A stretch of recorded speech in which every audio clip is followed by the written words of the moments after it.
युगप्रवर्तक, कृषीभूषण, समाज क्रांतीचे शिल्पकार डॉक्टर पंजाबराव उपाख्य भाऊसाहेब देशमुख यांच्या स्मृतीला मी अभिवादन करतो. ज्यांनी आम्हाला स्वराज्याचा मूलमंत्र दिला आणि जगण्याचं भान दिलं, असे रयतेचे राजे छत्रपती शिवाजी महाराज यांच्याही विचारांना मी अभिवादन करतो.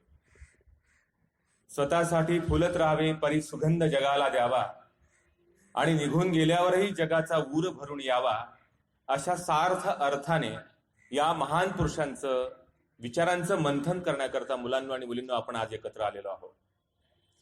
भाऊसाहेबांच्या जयंती उत्सवाच्या निमित्तानं या आयोजित समारंभाचे सन्माननीय अध्यक्ष, तसेच या महाविद्यालयाचे, या शाळेचे मुख्याध्यापक श्री बारब्दे साहेब, ज्यांनी मला इथे बोलवण्याच्या संबंधित तसदी घेतली, सातत्याने माझ्या संपर्कात होते, ते कोरडे सर, काळे सर, अनेक ओळखीचे चेहरे आणि या कार्यक्रमाच्या केंद्रस्थानी असणाऱ्या सर्व विद्यार्थी बंधू आणि भगिनींनो आणि मित्रांनो, भाऊसाहेबांच्या जयंती उत्सवाच्या निमित्तानं मुलांनो आणि मुलींनो आज आपण एकत्र आलेलो आहोत. मला मुलींची संख्या खूप दिसते आहे आणि मुलांची संख्या कमी दिसते आहे. हे सर्व शाळेमध्ये आणि कॉलेजमध्ये मुलींना मी पाहिलेलं आहे. तुम्हाला सर्वांना आजच्या पिढीला भाषण ऐकणं बिलकुल आवडत नाही, मला माहिती आहे. अशा पार्श्वभूमीवर तुम्हाला सरांनी तुम्हाला बसवलंय मंडपामध्ये, याची मला जाणीव आहे. पण तुमच्याशी खरंच एक गप्पा करण्याकरता, संवाद करण्याकरता मी तुमच्या पुढे उभा आहे. मी मान्यवरांना माफी मागतो की आपल्यासाठी आजचं भाषण नाही आहे. त्यांना भाऊसाहेब समजावे म्हणून त्यांच्या भाषेत मी थोडा बोलणार आहे. कारण तुम्हाला माहिती आहे का, भाषण म्हटलं की खूप ज्ञान अमृत, खूप उपदेश असं म्हटलं की तरुण पिढीला, शाळेतल्या मुलांना आवडत नाही. त्यांच्या लेवलला जाऊन त्यांच्याशी हितगुज केलेलं खूप आवडतं ना तुम्हाला सगळ्यांना. बघा, मी असं म्हणत नाही तर त्यांना आश्वासित झाल्यासारखं वाटते. सगळ्यांचे चेहरे बऱ्यापैकी वाटत आहेत आता. तर तुम्हाला माहिती आहे का मुलांनो, की मुली सर्वात जास्त आहेत आणि मुलं कमी आहे. हे असं का होते आहे? मी एक सिनेमा बघितला, त्या सिनेमाचं नाव होतं ती सध्या काय करते. मी बघितला, तो छान आहे. छान सिनेमे, छान सिरियल्स बघितल्या पाहिजे, छान पुस्तकं वाचली पाहिजेत, महापुरुषांच्या विचारांचाही अभ्यास केला पाहिजे. त्याला आपण पर्सनॅलिटी म्हणतो की नाही. मग मी तो सिनेमा बघितला साहेब आणि मी विचार केला, ती सध्या काय करते. मग मलाच मी प्रश्न विचारायला लागलो, मीच उत्तर द्यायला लागलो. खरंच ती सध्या काय करते? ती सर्वात जास्त भाऊसाहेबांच्या कार्यक्रमाला, आदर्श शाळेमध्ये सर्वात जास्त उपस्थित असते. ती सध्या काय करते? ते शाळेमध्ये गोल्ड मेडल मिळवते. ती सध्या काय करते? नोकऱ्यांमध्ये सर्वात जास्त पुढे असते. ती सध्या काय करते? ज्या खेळ प्रकारामध्ये, कुस्तीमध्ये पुरुषांनी, मुलांनी बक्षीस मिळवायचं असते, त्या खेळ प्रकारामध्ये माझ्या भगिनी, माझ्या मुली, माझ्या बहिणी ऑलिम्पिक मध्ये मेडल मिळवतात. ती सध्या हे करते. तुम्हाला जर सिनेमा काढायचं काम पडलं अध्यक्ष महोदय, तर सिनेमा एका विषयावर काढा, तो सध्या काय करतो.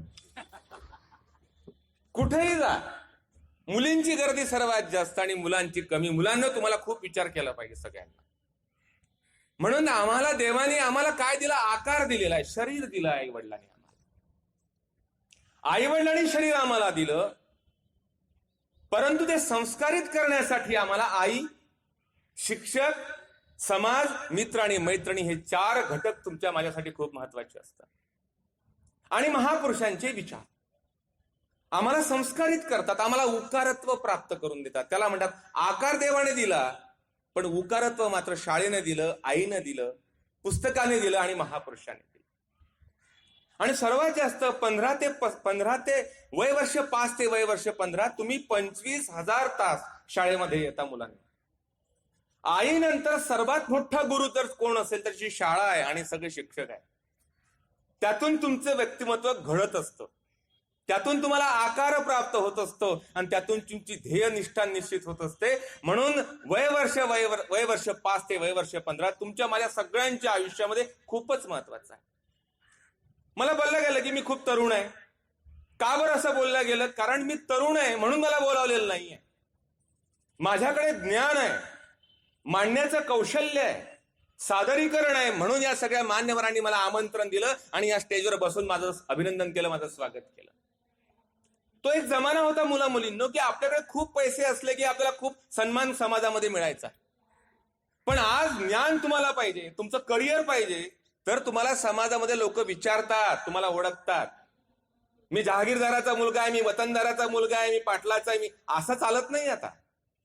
त्यासाठी आम्हाला ज्ञान संपादन करावं लागतं, ध्येयनिष्ठा निश्चित करावी लागते आणि मुला मुलींना त्याकरता खूप संघर्ष करावा लागतो, खूप अभ्यास करावा लागतो.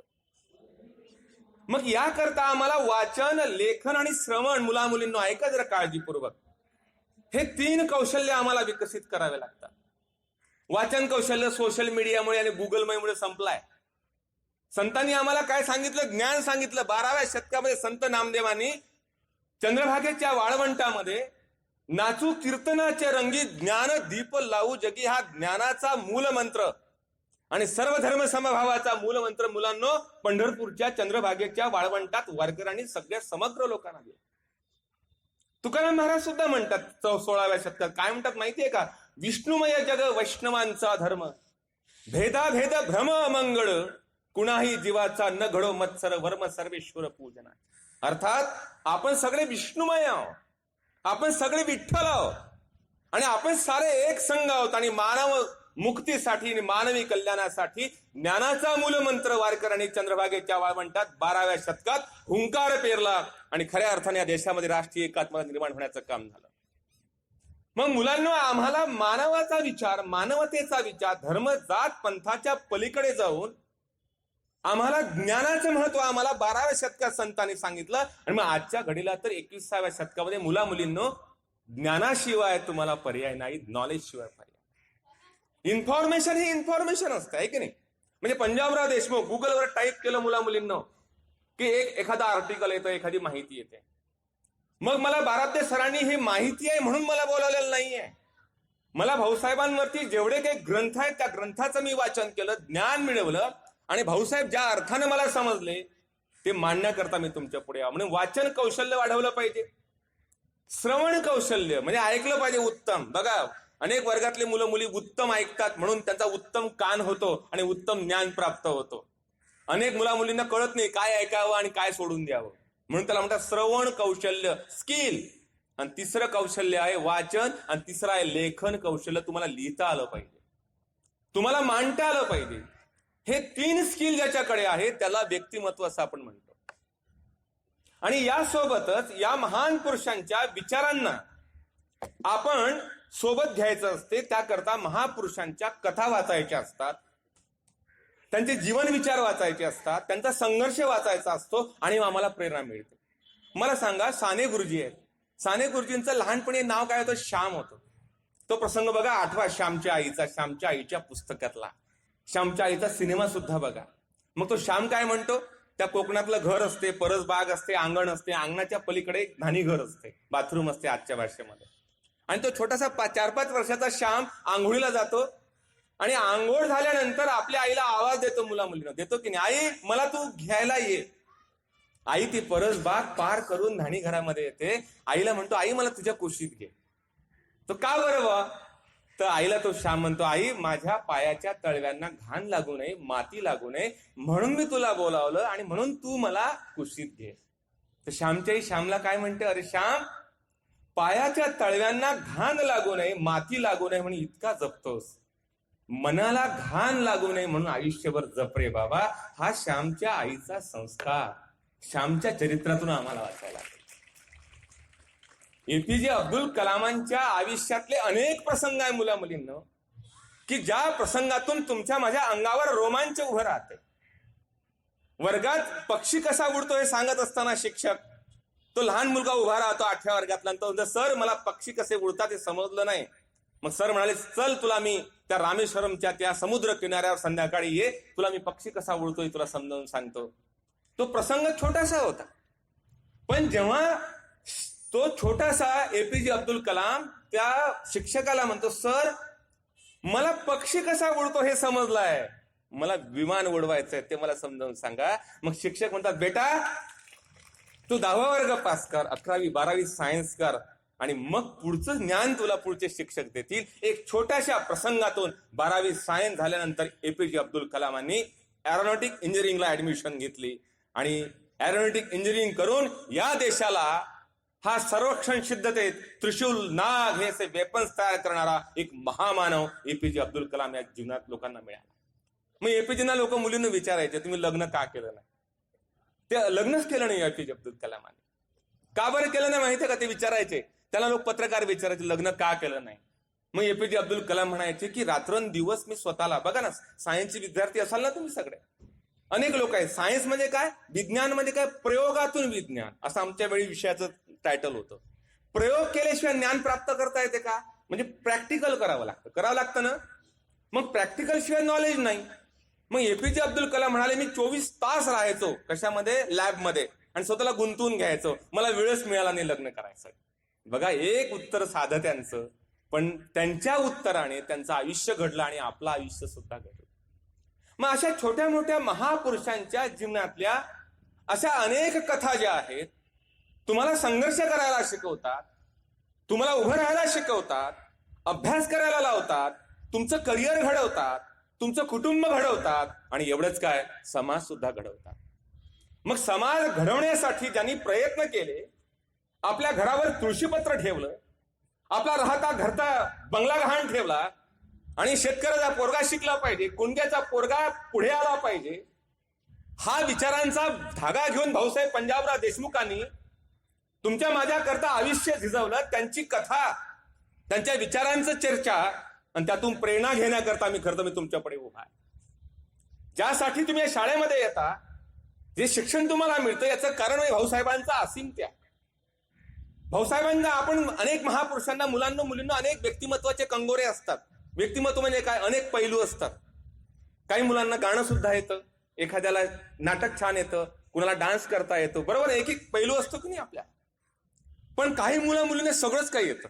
जसं किशोर कुमार गायकही होता, अभिनेताही होता, हिरो होता, व्हिलन होता, रायटर होता, पोएट होताच की नाही. किशोर कुमार नाव ऐकलं असेल तुम्ही, जुना गायक, खूप छान छान गाणी म्हटली त्याने, सगळे रोल प्ले करायचा. भाऊसाहेबांच्या आयुष्यामध्ये त्यांचं व्यक्तिमत्व म्हणजे सर्व रोल प्ले केले भाऊसाहेबांनी, सगळे ऍक्टिव्हिटीज केल्या. पण कशा करता केल्या? आपल्या घरच्या लोकांसाठी नाही. इतक्या लॉंग पिरियड भाऊसाहेबांनंतर माझ्या माहितीप्रमाणे शिवाजी शिक्षण संस्थेचा पदाधिकारी भाऊसाहेबांच्या नात्यातला एक सुद्धा नाहीये. हे देशातली अशी एक शिक्षण संस्था आहे की लोकशाही पद्धतीने पदाधिकारी निवडल्या जातात, अध्यक्ष निवडला जातो, आणि नातलगांचा विचार त्याच्यामध्ये केला जात नाही. हा लोकशाहीचा वसा भाऊसाहेबांनी या महाराष्ट्रामध्ये, देशामध्ये आदर्श करून ठेवलेला. मग त्या भाऊसाहेबांच्या व्यक्तिमत्वाचे अनेक पैलू आहेत, अनेक वेध घेता येतात आपल्याला, आणि ते तुम्ही कानाने उत्तमपणे ते ऐकलं आणि वाचलं तर तुम्हाला प्रेरणा मिळते की भाऊसाहेब जर हे करू शकतात तर ती प्रेरणा घेऊन मी माझ्या अवतीभोवतीचं जग किती सुंदर करायचं, हा विचारांचा धागा तुमच्या मनामध्ये रुजवतो. आणि त्या रुजवण्यासाठी या जयंती उत्सवाच्या निमित्तानं हे व्याख्यान त्यासाठी आयोजित केलेलं आहे. मी यावं, भाषण करावं, टाळ्या मिळवाव्यात, माझं ज्ञान पाझळावं, तुम्ही निघून जावं, मी घरी निघून जावं, अशातला काही भाग नाहीये. आजकाल ह्या औपचारिकता केल्या जातात. आपण महापुरुषांचं अभिवादन करतो मुलांना. आपण सगळे सेलिब्रेशन वाले लोक आहे, उत्सव प्रिय लोक आहे. गणपती सेलिब्रेशन आहे की नाही, जयंती उत्सव सेलिब्रेशन, छत्रपती शिवाजी महाराज सेलिब्रेशन. काय असं शिवाजी महाराज म्हणजे काय? शिवाजी महाराज अफजल खानाचा वध, सायसे खानाची बोटं कापली, सुरतीची लूट, आग्र्याहून सुटका, शिवाजी महाराज संपले आपल्याकरता. मग शिवाजी महाराजांचं शेतकऱ्यांचे विचार कोणते आहे? शिवाजी महाराजांनी रयतेचं राज्य कसं केलं? शिवाजी महाराजांनी स्त्रीमुक्तीचा विचार कशा पद्धतीने मांडला? शिवाजी महाराजांनी कुणब्यांसाठी कोणते कुळ कायदे केले? छत्रपती शिवरायांचं किल्ल्याविषयीचं धोरण काय? याचा अभ्यास कोण करणार आहे?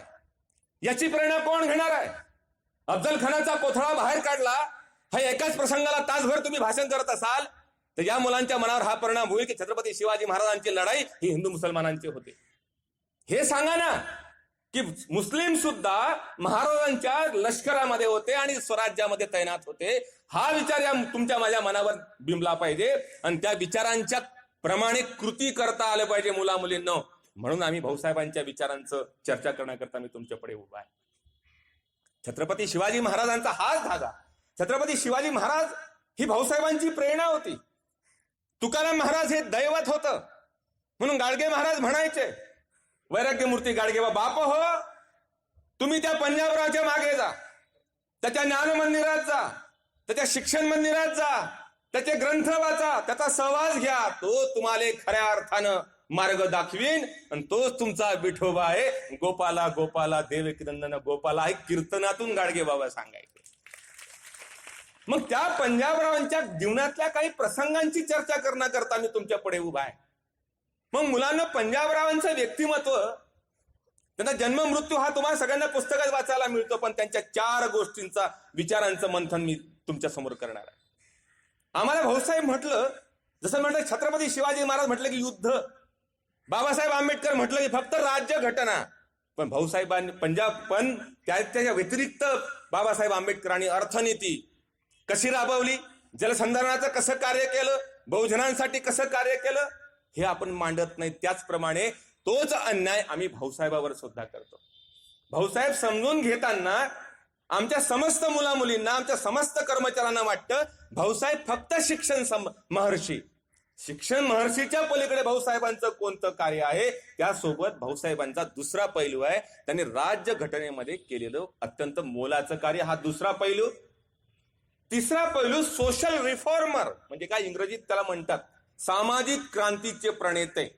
छत्रपती शाहू फुले, आंबेडकर या सगळ्या महान पुरुषांना आपण सोशल रिफॉर्मर म्हणतो. जसं महात्मा फुलेंनी स्त्रियांच्या शिक्षणासाठी पुढे विचार मांडला, बरोबर ना. मग तसे सोशल रिफॉर्मर म्हणून तिसरा पैलू भाऊसाहेबांच्या व्यक्तिमत्वाचा. आणि चौथा पैलू सर्वात महत्वाचा तो म्हणजे कृषक क्रांतीचे प्रणेते, हा चौथा पैलू भाऊसाहेबांच्या व्यक्तिमत्वाचा आहे. मग हे 4 पैलू म्हणजे भाऊसाहेब आहे. म्हणजे मला सांगू द्या, भाऊसाहेबांनी घटना समितीमध्ये कार्य केलं आहे. पहिला पैलू मला अत्यंत दुर्मिळ असा पैलू मला मांडण्याची मला इथे इच्छा होत्या. कारण भाऊसाहेबांनी, पंजाबराव देशमुखांनी डॉक्टर बाबासाहेब आंबेडकरांसोबत 350 लोक घटना समितीमध्ये काम करायला होते. 46 ते 48च्या दरम्यान हा कालखंड होता. तुम्हाला माहिती आहे कायदा कसा बनतो. कायदा लोकसभेमध्ये, राज्यसभेमध्ये चर्चा होते खासदारांची, त्यावर चर्चा होऊन ते विधेयक संमत केलं जातं. त्या विधेयकावर राष्ट्रपतीची सही होते आणि त्याचं कायद्यामध्ये रूपांतर होतं. मग आम्हाला घटना समिती ही संपूर्ण 550 डिबेट राज्य घटना समितीच्या संदर्भामध्ये लोकसभेमध्ये आणि राज्यसभेमध्ये झाले.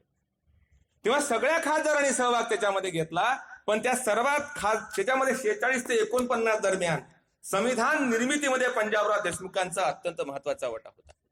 का बरं? 550 डिबेट झाल्या, म्हणजे 550 विषयावर चर्चा झाल्या.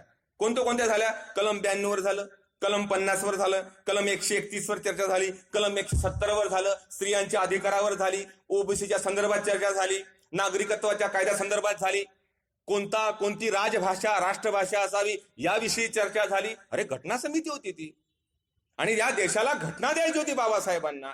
अशी चर्चा सगळ्या व्यापक विषयावर लोकसभेमध्ये आणि राज्यसभेमध्ये झाली. तेव्हा मुलांना जरा विषय जड आहे, समजून घ्या.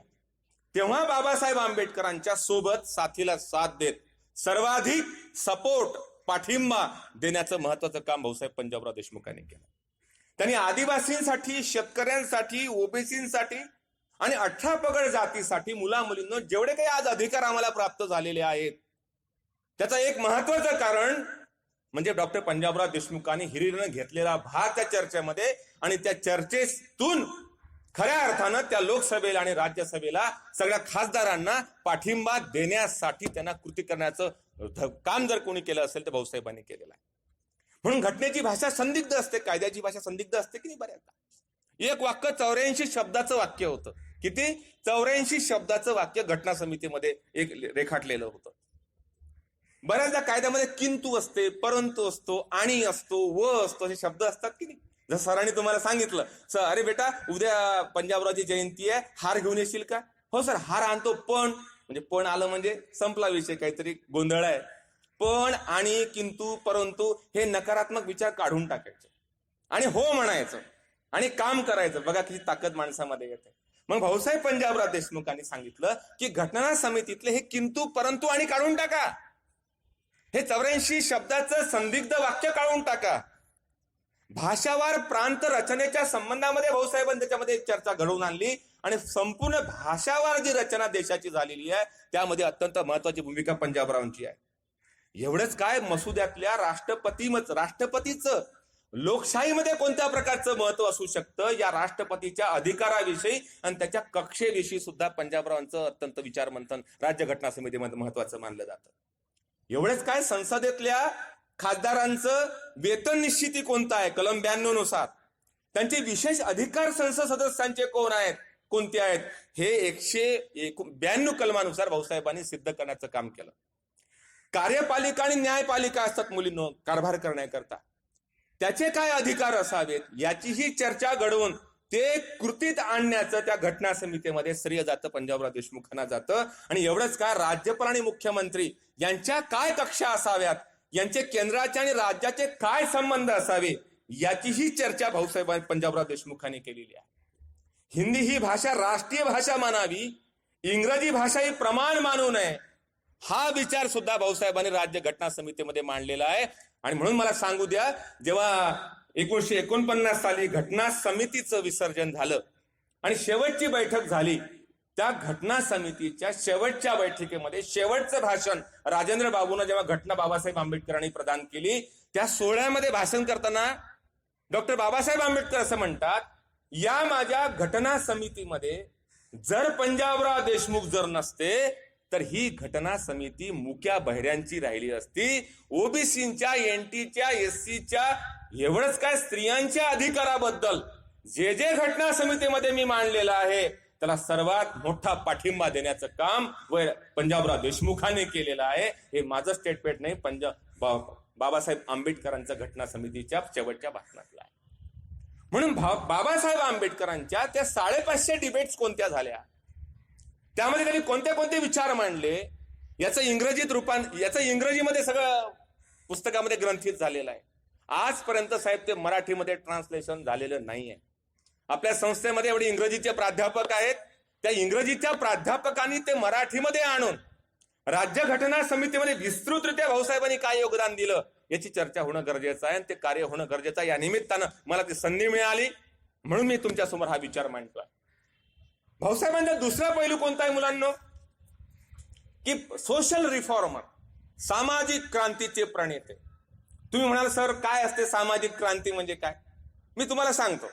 घरी गेल्यानंतर एखाद्या गोष्टीच्या, धर्माच्या, जातीच्या विरोधात, तुम्हाला समजा बघा, आपल्या घरी 3 दिवस गणपती बसतो, 10 दिवस गणपती बसतो. तुम्ही आईला एवढं म्हणा, आई 10 दिवस गणपती आपल्याकडे बसतो, आपण 3 दिवस तर गोव्यामध्ये बसतो, तिकडे पश्चिम महाराष्ट्रात बसतो, मुंबईत 1.5 दिवसाचा गणपती बसतो, इलेक्ट्रिसिटी जळते, खूप पैसे लागतात, आधीच गरीब देश आहे, आपण असं करूया ना 1.5 दिवसाचा गणपती बसूया.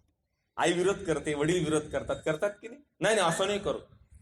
लग्न समारंभामध्ये किती विधी असतात, किती कर्मकांड असतात, वेडावून जातो माणूस तो नवरदेव आणि नवरी, आहे की नाही, पण त्याला विरोध करता येतो काय, नाही विरोध करता येतो. मग मी तुम्हाला विचारतो, आपण क्रांती करणारी लोक नाहीये, आपण सामान्य लोक आहे. या महापुरुषांनी क्रांती का केली, याला क्रांतिकारक का म्हणतात? भाऊसाहेब पंजाबराव देशमुखांच्या घरी त्यांच्या वडिलाचं वर्षश्राद्ध होतं आणि वर्षश्राद्धाच्या दिवशी पंक्तीला जीव घालायला भाऊसाहेबांनी कोणाला आणलं माहितीये का? मागासवर्गीय दलित वस्तीत जाऊन आपल्या सगळ्या मित्रांना जवळ बोलावलं आणि सांगितलं की माझ्या वडिलांचं पितर आहे, पितराचं जेवण तुम्हाला घ्यायचं आहे, आणि त्यांना बोलावून आपल्या घरी जीव घातलं. याला क्रांतिकारकत्व असं म्हणतात. म्हणजे महात्मा फुलेंनी स्त्रियांच्या शिक्षणाचा विचार 150 वर्षापूर्वी मांडला, हे क्रांतिकारकत्व आहे.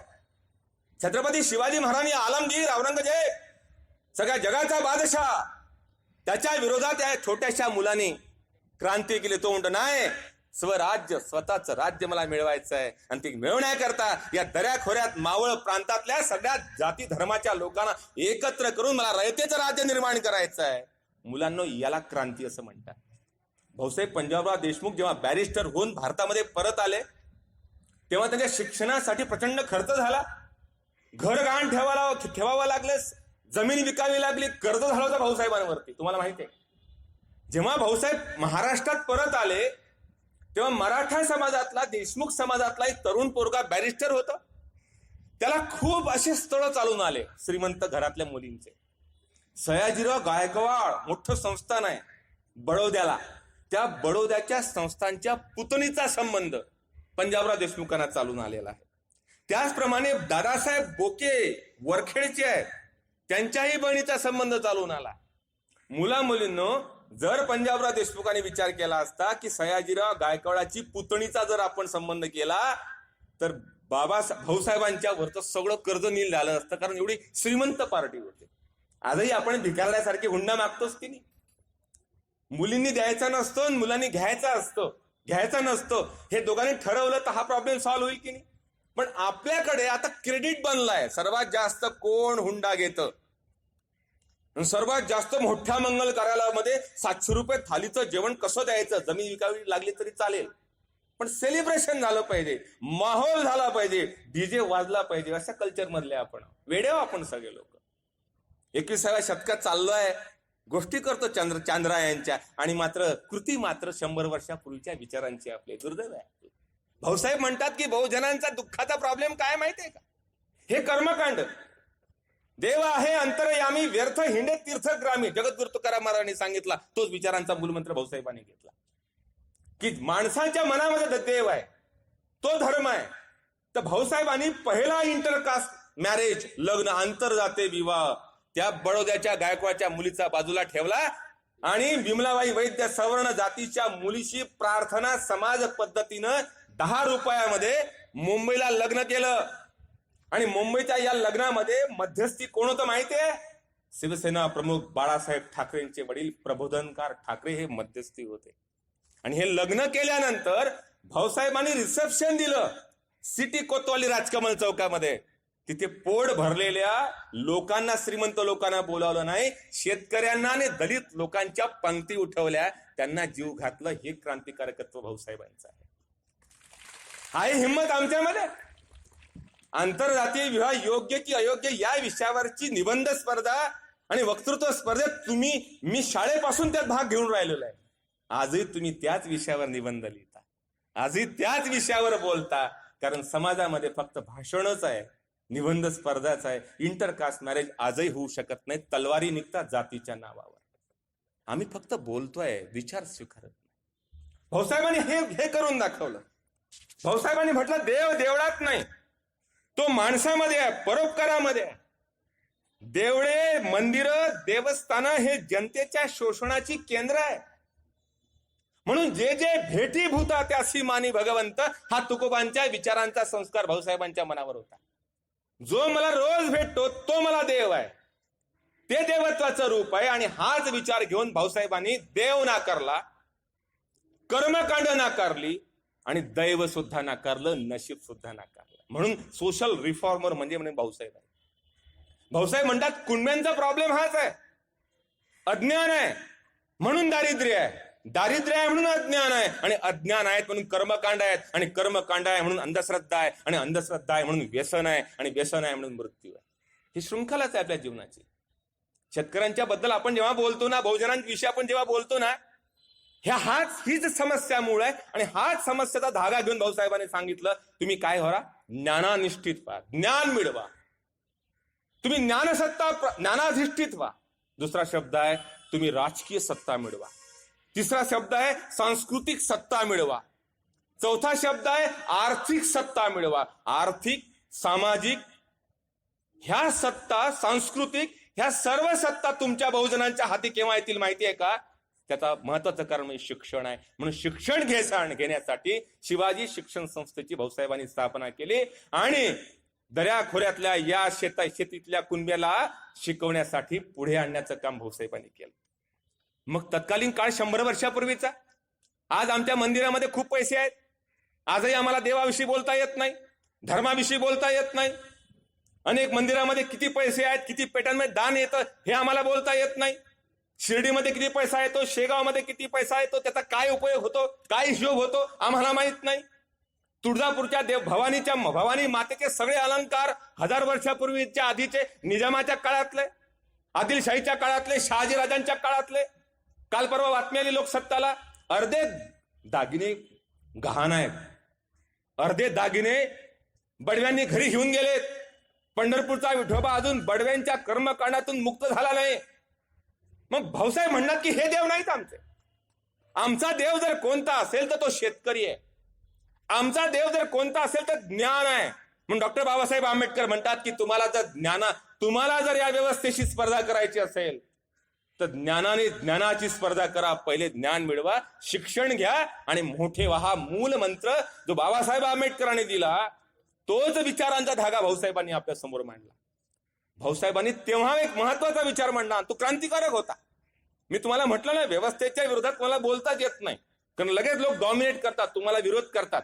आजकाल चांगलं काम करायला प्रतिष्ठाच प्राप्त होत नाही, वाईट काम करणाऱ्यांचे खूप दिवस आले आहेत. म्हणजे मला प्रश्न पडतो की प्रतिष्ठा कोणाला द्यायची? नालायक, मूर्ख, बेईमान, संस्थेशी बेईमान असणारे अशा लोकांना आम्ही प्रतिष्ठा देतो. म्हणजे सगळ्या सिरियल्स मुलींना तुम्ही बघा ज्या टीव्हीवर पाहायला मिळतात, त्यातल्या वाईट सिरियल त्या खूप लोकांना आवडतात. त्यांना टीआरपी खूप वाढलेला आहे. माझ्या प्रियाला प्रीत कळेना नावाची सिरियल आहे, काय टीआरपी वाढलेला आहे. माझ्या नवऱ्याची बायको, बाप रे, बायको पाहिल्याशिवाय जेवण करत नाही.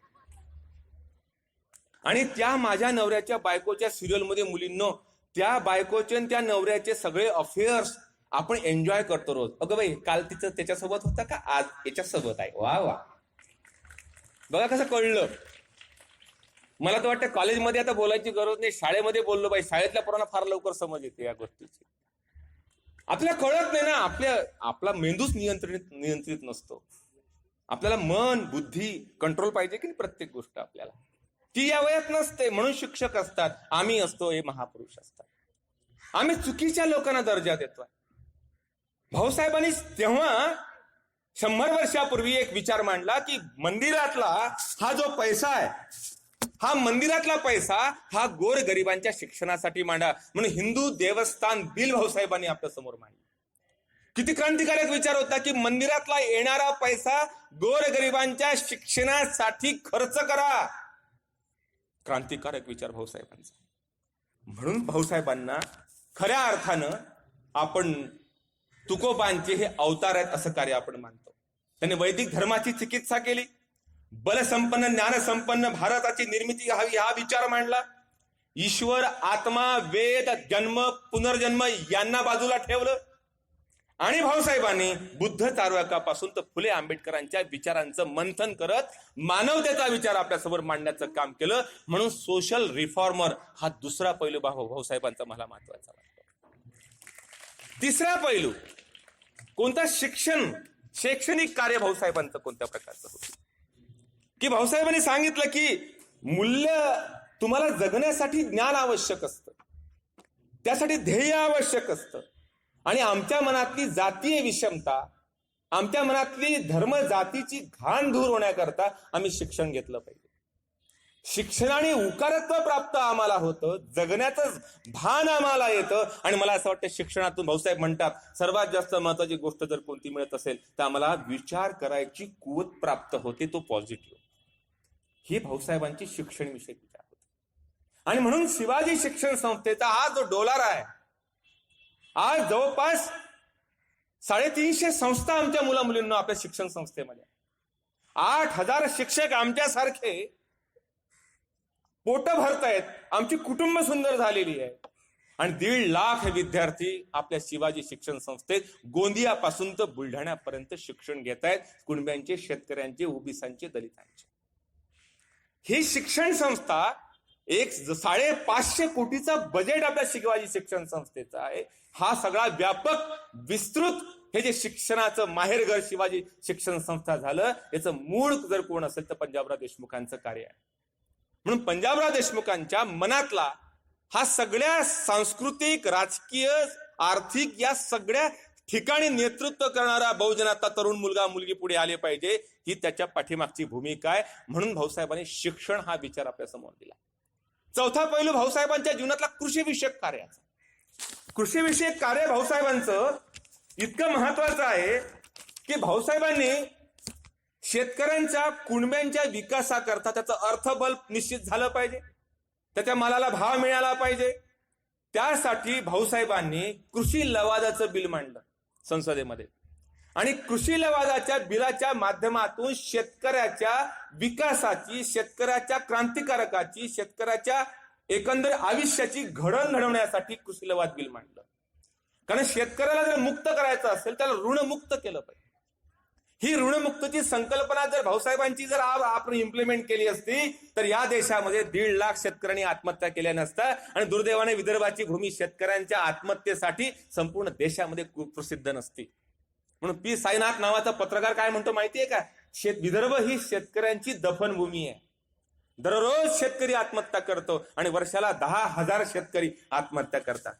भाऊसाहेबांनी सांगितलं की ही सर्व कृषी लवाद बिलाच्या माध्यमातून कुपोषण, रोगराई, बालमृत्यू, गर्भवतीचं कुपोषण या सर्व बाबी थांबल्या पाहिजे तर खऱ्या अर्थानं शेतकऱ्यांचं भलं होईल.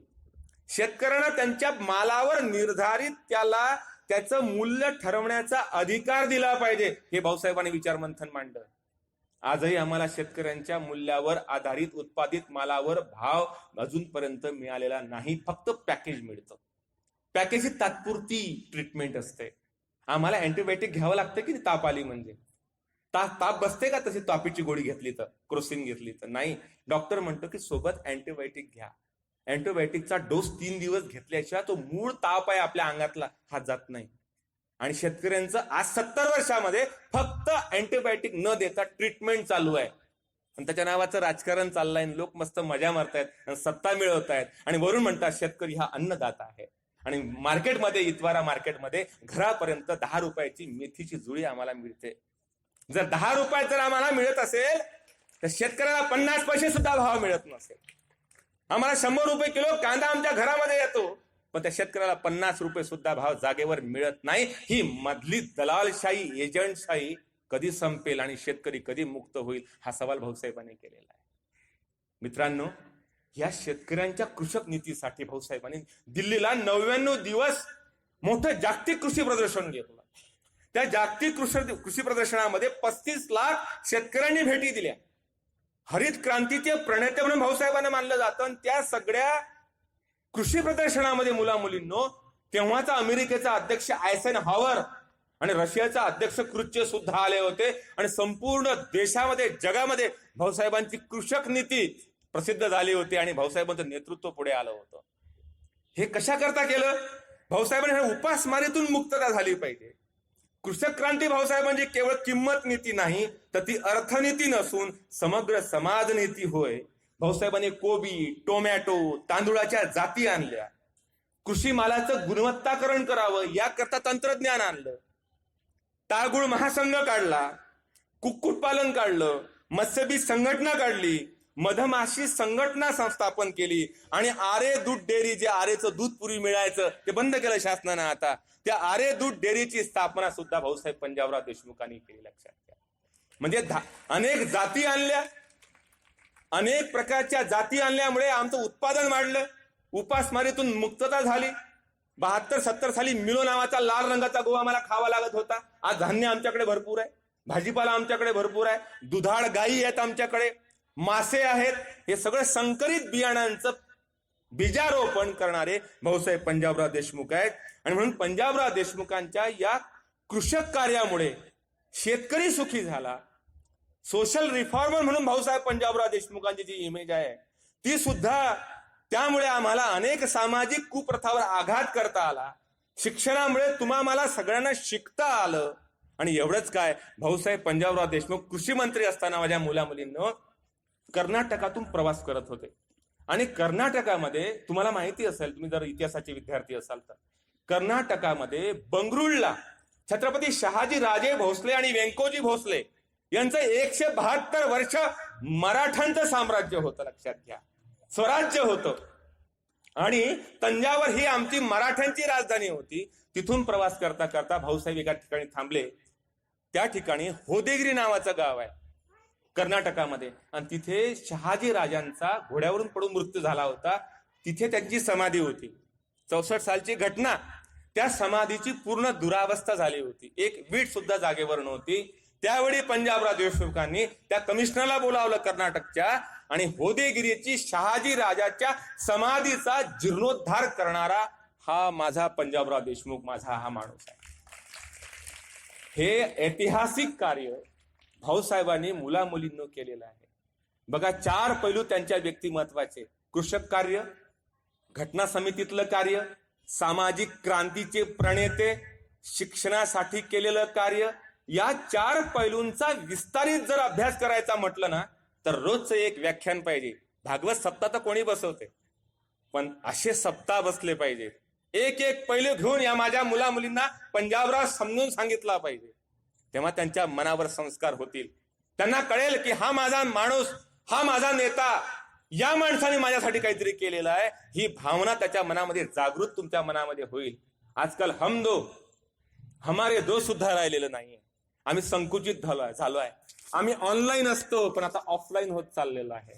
आमचं फ्युचर ऑनलाईन आहे पण ऑफलाईन फ्युचर झालेलं आहे. आम्ही गुगलमय झालेलो आहोत, सोशल मीडियात गुंतलेलो आहोत, वेगवेगळ्या सिरियल्स, 24 आवर्स एंटरटेनमेंट यात आम्ही गुंतलेलो आहोत. आम्हाला कशातच रस उरलेला नाही. आम्हाला डिप्रेशन येतं, नैराश्य येतं. नाही, आम्हाला माहित नाही, कारण आई वडील नेहमी होच म्हणतात. आमचे आई वडील आम्हाला नेहमी नाही म्हणायचे, म्हणून आम्ही इथपर्यंत आलेलो आहोत. तुम्हाला सगळं होच आहे, नकार तुम्हाला पचवायची ताकद नाही. या वयात एखादा मुलगा आत्महत्या करतो, म्हणून अरे बाबा काय झालं, नाही काय नाही झालं म्हणून, तिने मला नाही म्हणलं म्हणून मरतो. अरे वा रे वा, एवढ्याशा कारणामुळे तुला निराश येतं. बरं, निराश झाला तर कोणासोबत शेअरिंग तर करता आलं पाहिजे. फ्रेंडशिप सुद्धा कोणासोबत राहिलेली नाहीये. सगळे कसे नॉनस्टिक तव्यासारखे झालेले आहे. नॉनस्टिक तवा कसा असतो, त्याच्यावर डोसा केला की तो काही चिकटू देतो का तव्याला, त्याला म्हणतात नॉनस्टिक तवा. तसे आम्ही नॉनस्टिक तवे झालो. कोण मित्र नाही, मैत्रिणी नाही, गुरुजी नाही, पुस्तक नाही, मी आणि मी आणि मी. हा मीचा इगो वाढत चालला. आणि इगो जो असतो ना, अहंकार, हा गाढव असतो, गाढव. त्याला इंग्रजीत म्हणतात डॉंकी इगो. इगोला डोकं असतं का? रावणाच्या इगोला डोकं होतं का? म्हणून रावण संपला. इगो हा नेहमी असा गाढवासारखा असतो. आम्हीचा विचार कुणीच करायला तयार नाही, फक्त आणि मी. आई सुद्धा सांगते, बाबू कुणाला देऊ नको, कुणाचं घेऊ नको, मग आणि कुणाला राहू देऊ नको. मग तो सुद्धा एक दिवस आईला म्हणतो, आई तू मोठा झाल्यानंतर नोकरीवर लागतो. आई म्हणतो, आई गेट आउट. आई म्हणते, का बरं? तूच म्हटलं कुणाला देऊ नको, घेऊ नको, गेट आउट. गरज आहे आपण सगळ्यांचा विचार करूया. भाऊसाहेबांनी आम्हीचा विचार केला, आपल्या सर्वांचा विचार केला, म्हणून हे विश्व उभं राहिलं. म्हणून तुमच्या माझ्या पदरात आज आनंदाचे 2 सुखाचे घास मिळत आहेत. आपण कृतज्ञ संस्कृतीचे लोक आहोत. कृतज्ञ आहोत काय? बेईमान आहोत का? नाही. आजकाल हम दो हमारे दो ने राहिलं. आजकाल मुलबाळ सुद्धा नको नवीन पिढीला. हम दो हमारा हिरो होंडा, फक्त कार आणि नवरा बायको एवढंच पाहिजे. मुंबई पुण्याकडे किचनलेस फ्लॅट तयार झालेले आहे. तुम्ही असं किचनलेस म्हणजे काय भारत साहेब? कारण नवरा 25 लाखाचं पॅकेज, बायको 20 लाखाचं पॅकेज, 45 लाख रुपये पर मंथ इन्कम. IT सेक्टरमध्ये काम करतात, सकाळी 7 वाजता जातात, तिकडे पिझ्झा बर्गर खातात, शरीर जर्जर करून ठेवतात, आणि संध्याकाळी येताना खूप सारे पैसे असतात. मग ती त्याला म्हणते, तो तिला म्हणतो, अगं आज आपण हॉटेलमध्ये चायनीज खाऊया. आणि मग रोज हॉटेलिंग करतात आणि घरी आल्यावर येऊन झोपतात. घरामध्ये किचन नाही, किचनलेस फ्लॅट. अन्नात आलेलं सगळं सामान भांडी कुंडी पोत्यात भरून ठेवलेली आहे. आई वडील गेले की, आई बाबा मॉम इथे आता जेवणच नाहीये, किचनच घरात राहिलेलं नाहीये. कारण आईची मॉम झाली, आणि मॉम म्हणताना काय तोंडाचा चंबू करावा लागतो, मॉम. ते आईचं आई पण सुद्धा गेलं. मुलांना, तुम्ही अशा पिढीतल्या, दुर्दैवानं तुम्हाला सगळं वाईट पाहायला मिळतंय. पण या वाईटातून पॉझिटिव्ह पाहून आपण खऱ्या अर्थानं आपल्या आयुष्यामध्ये आपल्या पायावर उभे राहूया. आम्हीचा विचार करूया. आम्ही मध्ये खूप आनंद असतो. ती आनंदाची अनुभूती जर तुम्हाला मिळवायची असेल तर आपण सारे आपला सर्वांचा विचार करूया.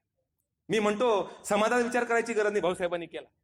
माझ्या अवतीभोवती कोण आहे, माझे आई वडील, भाऊ बहीण, ताई, नातेवाईक, मित्र यांचा मी विचार करा.